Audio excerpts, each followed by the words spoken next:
Hello everybody, my name is JoyofCrimeArt. Donald J. Trump, TV star, businessman. Together, Grimace, we could own this town. And of course, the 45th President of the United States. Regardless of your opinion on Donald Trump, the fact of the matter is that, more likely than not, you have an opinion on Donald Trump, which is something that can't be said for most politicians. Who the heck is this guy? And Trump's impact on the political landscape cannot be understated. I don't believe that Donald Trump was the singular cause behind the political division and quote-unquote culture, quote-unquote war we see today, but he definitely played a major role in exacerbating this divide. And now they're making Ghostbusters with only women. What's going on? But while there are hundreds of YouTubers out there who can tell you about Donald Trump's impact on the political stage, I want to talk about an impact that Donald Trump's political career has had that many people might not think about. And that would be his impact on the world of animation. Art is made to be a reflection of the real world after all, and when it comes to animation, Donald Trump is a lot like Awkwafina. He just keeps showing up. And given how the animation industry is predominantly left-leaning, there have been plenty of cartoons over the last couple of years that either try to parody Trump or comment on his tenure as president. So I thought it would be fun to look back at some of these cartoons to see if they had anything impactful to say about Trump's presidency or our society as a whole, as well as see if there's a right and a wrong way to do a Trump parody. But before we get into things, you might be wondering, Joy of Crime Art, what's your opinion on Donald Trump?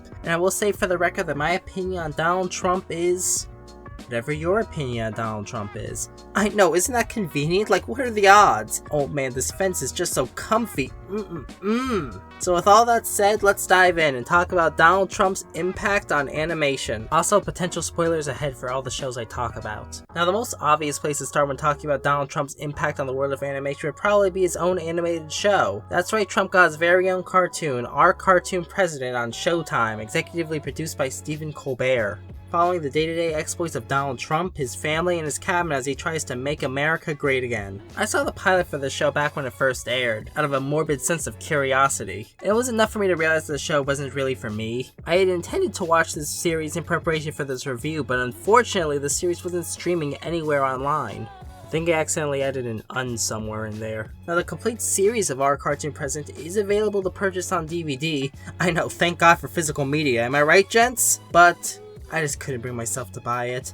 My DVD collection has standards, thank you very much. From what I gather though, even most critics aren't fond of the show, saying that it's just the same Trump jokes you've heard a million times, and that by making Trump the main character, it kinda paints him as an unintentional underdog, which does seem like a natural problem for a show like this. Generally when you have a show, the audience is going to root for the main character, even if they are objectively a terrible person, because we're seeing the story through their perspective, which naturally puts the audience in their shoes. That doesn't really work when the entire point of your show is just to make fun of someone. There are shows that are able to get around this by either A, having the character get better as time goes on, or B, having the character face comeuppance for their actions. But you can't really do that in a series like this, since the show has to at least somewhat reflect the real world. One thing that I do find kind of interesting about the show is the way that it's animated. Not the way it looks, no, God no, it looks hideous, but rather the way the animation was done. As the crew behind the show would write and animate most of the episodes months ahead of time, but left a couple minutes of dead air time so they could add in jokes at the last minute in order to help keep the show topical. Which, credit where credit is due, is a big problem a lot of these Trump parodies can face.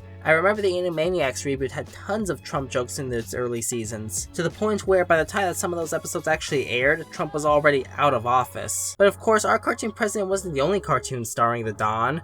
What did you bring for movie night? Trump versus the Illuminati? Computer, play Trump's favorite playlist. I'm not allowed to pick movies for movie night anymore. But let's move away from shows that feature Trump as a character and instead focus on shows that turn their characters into Trump. Because there are a lot more examples than you might think. Take for example, Lex Luthor from Young Justice Season 3, who frequently throughout the season channels some of Trump's mannerisms in less than subtle ways, despite never having these mannerisms in the first two seasons, which came out prior to Trump's run for office. This is fake news, fake news. Now on the surface, using Lex Luthor as a vehicle to mock Trump's presidency isn't the worst idea. I mean, Lex Luthor's rich, he's petty, he's xenophobic, and he's literally been the president before in the comics. So I could see a version of Lex Luthor inspired by Donald Trump really working. in any show that isn't Young Justice. You see, Young Justice's version of Lex Luthor is pretty different from how he's normally portrayed in most media. Sure, he's still rich and evil, but Young Justice's portrayal of Lex Luthor is a lot less egotistical than he usually is, at least in the first 2 seasons. He's a lot more calm, more subdued, outright calling revenge a sucker's game in one episode. Yet in season 3, he suddenly becomes a lot more vindictive, holding a grudge over our heroes and attacking them on public television just because they blew up a couple of his factories. Like, this is the same guy who was able to calmly make a deal with Arsenal while Arsenal was trying to assassinate him? This just doesn't feel like the same character. It feels like the writers radically changed his character just because they wanted to make fun of Trump. I just don't think that worked for the version of Lex Luthor that Young Justice had established. If a show like, say, Harley Quinn did something like this, I think it would have worked a lot better. Plus, he's not even the president in the series, he's the UN Secretary General. Like, the average American citizen isn't going to care about what the US Secretary General thinks. A similar thing happens with Jacques Schnee from RWBY, the corrupt and bigoted CEO of the Schnee Dust Company, and father of one of our protagonists, Weiss. In Volume 7, he is convinced by one of our series' villains, Watts, to run for a seat on the Atlas Council in order to limit the influence of General Ironwood, with Watts using his hacking prowess to help rig the election in Jacques' favor. As part of this incredibly overly complicated evil plan that would take way too long to go over in this video. Look, all you need to know is that Jacques is evil and racist, and he's working with the bad guys to rig an election in his favor. Sound familiar?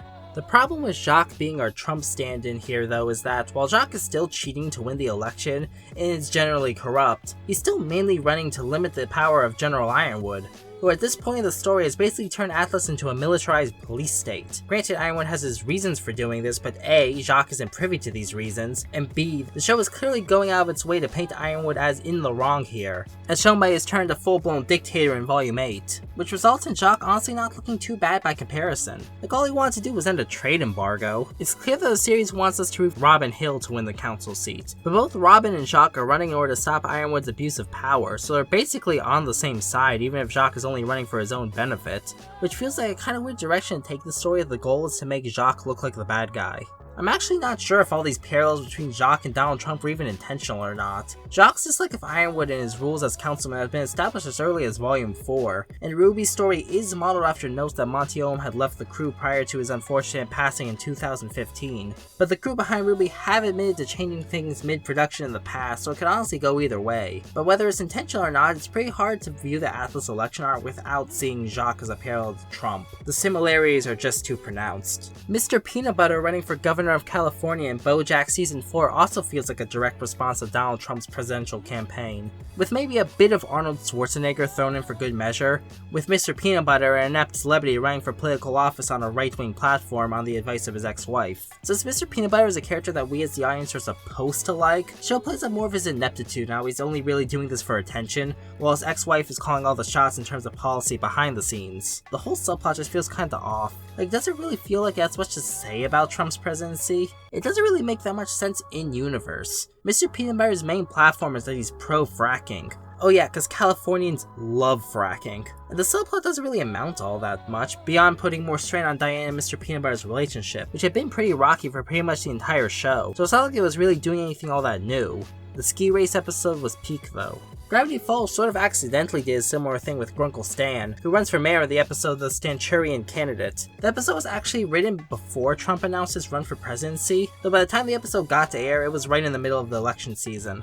So while it's obviously unintentional, it's pretty easy to make the comparison between Stan and Trump. However, while the episode makes it clear that Stan is not fit to be in a position of political power, like Jacques Schnee and RWBY, he still portrays the better of the two options, which is kind of ironic given how much of an outspoken liberal Gravity Falls creator Alex Hirsch is. Uncle Ruckus was supposed to become a Donald Trump parody in the Boondocks Season 5, with him becoming county executive before the season got scrapped mid-production. Does Mr. Frog from Smiling Friends count? Personally, I think this example works better than most, mainly because I don't think the crew behind Smiling Friends were actually trying to comment on anything, instead just trying to be funny. Hello, I'm Mr. Frog and I approve this message.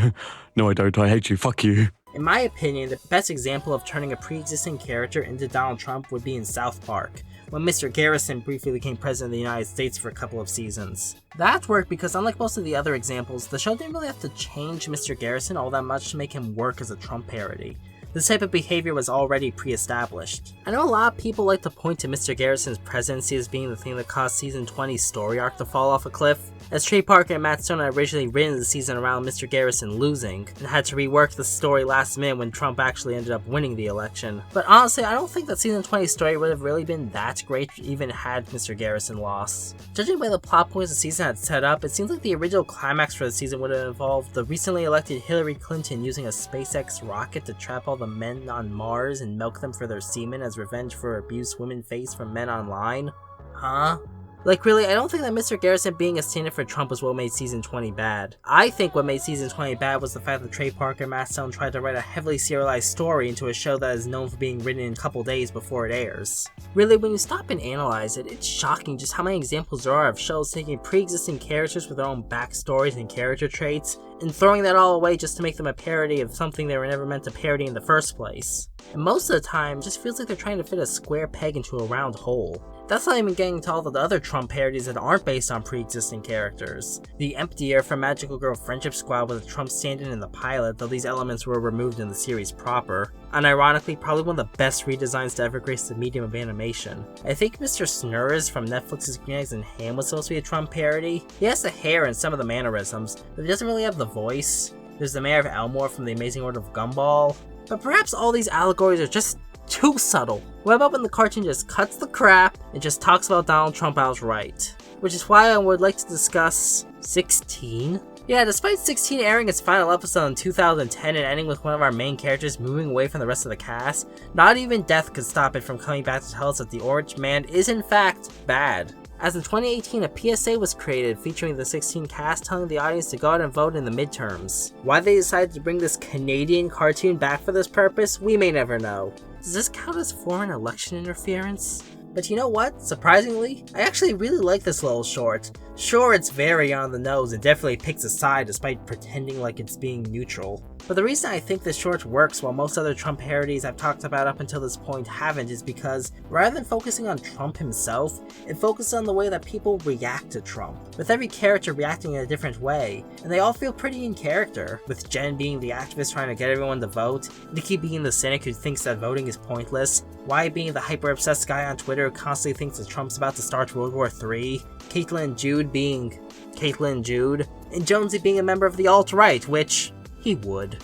You could say that he wouldn't, but he would. Honestly, I was surprised by how natural it felt seeing these characters swear and make more blatant sexual innuendos. It honestly makes me kind of want to see some kind of adult-focused 16 revival, which is something I had never thought about before. But given how pretty much every other Canadian cartoon has gotten some kind of revival at some point, I think it could really work. I mean, just think of all the story potential. You could have an episode about Jonesy joining QAnon or something, I don't know. You also got the Family Guy episode Trump Guy, featuring Peter Griffin going up against Donald Trump, which features this scene which really stood out to me, where Peter Griffin confronts Trump on how awful of a president he is, and Trump gives this as a rebuttal. You're Peter Griffin from Family Guy. Many children have learned their favorite Jewish, black, and gay jokes by watching your show over the years. The writers become a bit introspective, wondering if perhaps they had a role in Trump becoming the president. I wouldn't be surprised if this is why we've seen so many cartoons tackling Trump in the last few years. I think there are probably a lot of other creators out there who, on some level, feel like they could have done more to stop Donald Trump from becoming president.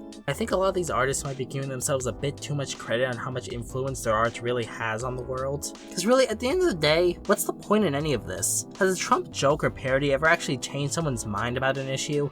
I honestly kind of doubt it. But even if it did, I doubt it would have enough of an effect to really impact an election in any meaningful way. People's opinions are usually a result of a ton of factors, from their values, their upbringing, their experiences. They're always going to change their opinion just because some cartoon told them to. They're either gonna A, ignore the political messages, or B, watch something else that aligns more with their beliefs. Heck, I think that's why we've gotten such a wave of more conservative-leaning cartoons as of late. And as the United States becomes more and more divided, I think we're just gonna keep getting more and more shows like this. I also wonder how well a lot of these Trump jokes are really going to age. Granted, not all art needs to be timeless, but with the rise of streaming, you have to consider that many people will be watching these shows years or even decades after the fact.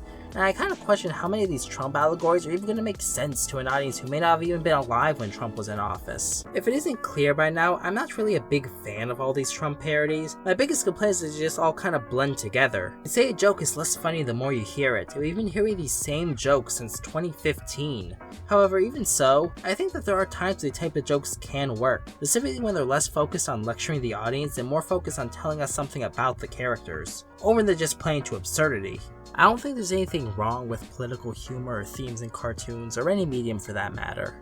And I get that to a lot of people these types of jokes can be cathartic, and there's nothing wrong with an artist trying to use their reach to draw attention to important issues. I just wish we maybe got a little bit less of it is all. Because I think a lot of people look to cartoons or comics or video games or whatever as a form of escapism, an escape from the overly divided and politically charged world that we unfortunately find ourselves living in, and I think having these types of escapes, that's important. But what are your thoughts on Donald Trump's impact on animation? Which Trump parodies work and which ones don't? Leave your thoughts in the comments down below. I genuinely want to hear what you all think. If you like this video, feel free to like it, subscribe, and consider checking out my Patreon if you want to see more videos like it.